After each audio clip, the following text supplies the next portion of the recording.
everyone, welcome back to our channel. Today we are going to be talking about vaccines, a super fun and exciting topic. I've had a lot of requests to talk about ferret vaccines, so today I'm going to do just that. Just a note here, I am not a veterinarian and I'm not going to be disclosing my personal opinions on the matter in this video. That is not what it is going to be about. It will just be presenting the facts, presenting to you what I have learned about ferret vaccines and what I have already known. I'm going to try to keep it as non-biased as possible and show you both sides of the argument when it comes to ferret vaccines. Right, buddy? Oh, he's already bored. All right, go.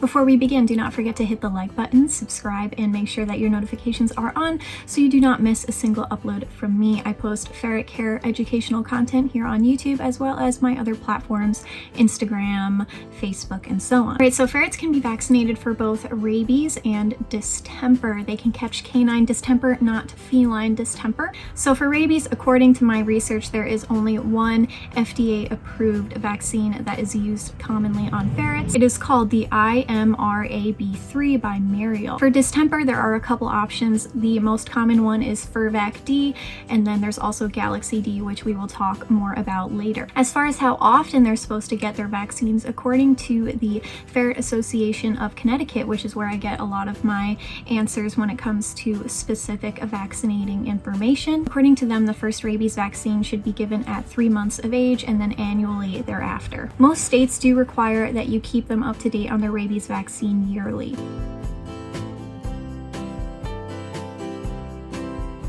And this is according to the American Ferret Association. As far as distemper goes, because it's a little more specific, they recommend a series of distemper vaccines at 8 weeks, 11 weeks, 14 weeks, and then yearly after that. If the ferret is over 14 weeks of age and they have an unknown vaccine history and you want to keep them up to date, they recommend a series of 2 distemper vaccines 3 weeks apart and then annually on the anniversary of the final vaccine. Distemper is an airborne illness. I had someone confused on my last video saying that distemper is actually from mosquitoes. That is not correct. Distemper is airborne, so it sticks in the air after an infected animal is walking around. This vaccine is not usually a state requirement, but the rabies is, and rabies is something that they can get from being bitten from an infected animal, coming in contact with infected saliva from an infected animal. There's a big misconception that ferrets are riddled in rabies and they give humans rabies. A lot of places that have ferrets as an illegal pet are afraid of them spreading rabies from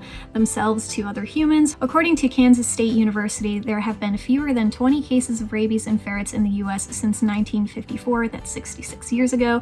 There have been less than 20 cases, and there has also never been a transmission of rabies from a ferret to a human. However, obviously, if a ferret had rabies, they could potentially spread it to their human or other humans. So let's get down to the nitty-gritty here and talk about reactions. I wanted this to be a large portion of the video because it's something that not a lot of people are aware of, and when they go to get their ferrets vaccinated and their ferrets have a negative reaction, they freak out, they email me, my ferret had this bad reaction, my ferret even passed away. It's really, really sad to see, so I wanted to make this a big part of the video because it is really an important thing. It's not just my personal opinion. I'm simply showing you guys the facts because this is a prominent issue. It is something that you should be aware of. I specifically looked at 2 different studies when it comes to vaccinating ferrets. The first one, titled Incidence of and Risk Factors for Adverse Events Associated with Distemper and Rabies Vaccine Administration in Ferrets. That's a mouthful. This was done by the Journal of the American Veterinary Medical Association, and the study was 3,587 ferrets received either vaccine between January 2002 and December 2003. The results were 30 adverse events were recorded. All occurred immediately after. The most common effect was vomiting and diarrhea. So results from this study suggest that in ferrets, the risk of vaccinated associated adverse events was primarily associated with an increase in the amount of distemper vaccines given. So it has been proven that over time, each time that they get the vaccine, they have a higher risk of reaction each time they get it done. The other study is titled Incidence of Adverse Events in Ferrets Vaccinated with Distemper or Rabies Vaccine. This was also in the Journal of the American Veterinary Medical Medical Association. This study only had 143 ferrets, and they reported 14 total anaphylactic reactions. 10 occurred after both vaccines were administered one after another, and 3 after just the distemper, and 1 after rabies. So it seems to be more of an issue with the distemper vaccine, but again, it still happens with the rabies one. Results in this study suggest that there may be a high incidence of anaphylactic reactions after vaccinating ferrets. So it is proven that ferrets are prone to negative reactions after vaccine administration. Some of them can be pretty mild, like vomiting. Others are more serious, like death and just full-on shock, seizures, and so on. So it's important that you educate yourself and that you know what you're getting into when you're vaccinating your ferrets.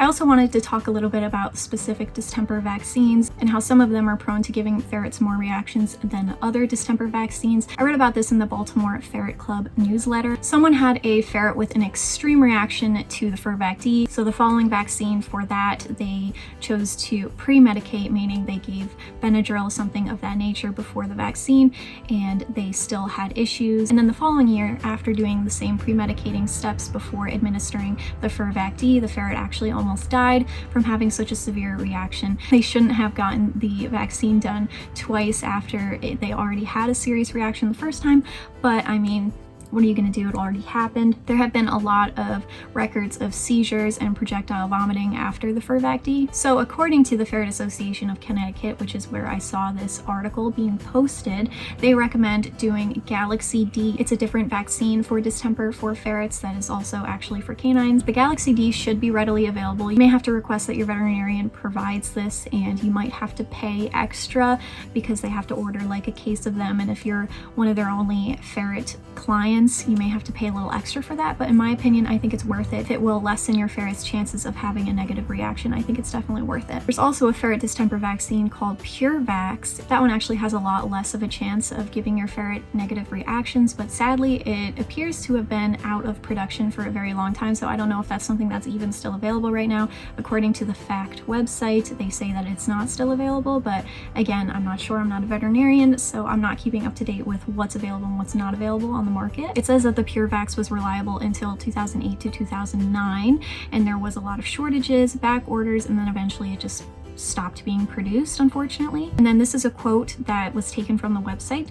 There are serious concerns about the increased chances for allergic reactions in ferrets by constantly switching among vaccine products and formulations, which makes sense. I mean, we keep going back and forth from these things, and it's gonna even make it worse for our ferrets. On top of each time we vaccinate them, the chances of them having a reaction is increased. If you do choose to vaccinate your ferrets, which should be a personal decision after doing your own research and talking to your vet about it, I do have a list on how to make vaccines safer for your ferrets. The first rule is vaccinate healthy animals only. This comes right from the bottle of the vaccines. If your ferret is having severe allergies, intestinal issues, and more, please postpone vaccines for them. And if they are pregnant or they have cancer, autoimmune issues, please do not vaccinate your ferrets or talk to your vet about this, and seriously consider not vaccinating unhealthy animals. You're going against what the bottle is actually suggesting, and if your vet is pushing you to vaccinate an unhealthy animal, really, really bad, and I suggest that you get another veterinarian. Number 2, titer instead of automatically renewing. So you can get the first vaccine done, and then the following year, it's highly suggested that you titer test. So this means the veterinarian will check your ferret's antibodies to see if they even need the vaccine. Fortunately, not a lot of veterinarians will actually provide this service for ferrets. They may do it for dogs and cats, but it's not a common thing that they do for ferrets, unfortunately.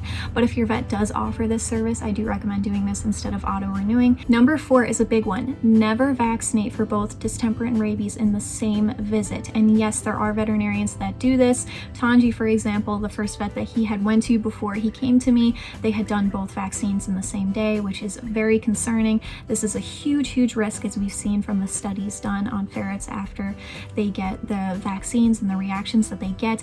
It is a much higher chance of it happening when both vaccines are administered in the same day. It's recommended to wait like 3 to 4 weeks in between both vaccines to ensure that your ferret stays safe. And then that's what the next one on my list actually says. It says 3 to 4 weeks between, and this is according to the World Small Animal Veterinary Association. Number 5, avoid vaccinating again if your ferret has had a serious reaction. Some people and some veterinarians do still vaccinate ferrets after they've had a very serious near-death reaction, which shouldn't be the case. In my opinion, if your ferret has almost died because of a vaccine, seizures, other sort of more serious reactions, I firmly believe that they should not be vaccinated again. Your vet should be able to give you a written waiver form for you in case you ever need to show proof of vaccines. Please do consider this. Benadryl is not going to stop every reaction. It's not going to save your ferret necessarily, so you do want to be cautious of that if your ferret has had reactions, or if your ferret is getting much older, I suggest that you skip out on vaccinating. It's also really important that you have a knowledgeable exotic vet that actually has experience dealing with ferret reactions with vaccines. This is super important. You should stay behind after your appointment quite a while to make sure that your ferret doesn't have a reaction, and then you should still monitor them for 24 hours when you get home, because reactions can happen after a long period of time and you're not at the vet anymore. So that's why another one of my rules is to make sure that you schedule your appointments for vaccines early in the week and early in the day. When I learned this one, it just makes so much sense, and I can't believe I didn't think about it sooner. If you are vaccinating, let's say on a Saturday, and your ferret has a reaction the following day, most vet offices are closed on Sunday. And then if you are vaccinating late in the evening, they may not be open until later in the day the following day. So it's a good idea to actually get an appointment in early in the morning, early in the week. Now, I said I would look at both choices here. So if you do choose to not vaccinate, there are a couple ways that you can make sure that your ferrets are staying safe. Number 1 being, do not let strangers handle your ferrets. This is kind of like for both, even if your ferrets are vaccinated or not. You should not have strangers handle your ferrets because they can bite them. It can create a big issue. So I do suggest that you do not do that. And then number 2, do not bring your ferrets to areas where there's a lot of wildlife. And then the last one is to join local cat, dog, ferret groups in your area so that you can keep an eye out for any confirmed cases of distemper, and then you know to keep your ferrets inside for a long period of time. That is pretty much all that I have on ferret vaccines. I hope you enjoyed the video. Please, no arguing in the comments section on which is better, if you should vaccinate or you shouldn't vaccinate. I do not agree with that. I think that everyone should be respected in their choices with their ferrets, and please be respectful and kind to people in the comment section. Again, I'm not going to disclose my personal beliefs in the matter, and I'm sorry my title was a little clickbaity with me saying that should you vaccinate your ferrets, because I'm not actually going to answer that for you. That should be a decision that you make amongst yourself and your qualified veterinarian. Again, do not forget to hit the like button, subscribe for more ferret content, and I will see you in my next video. Bye guys!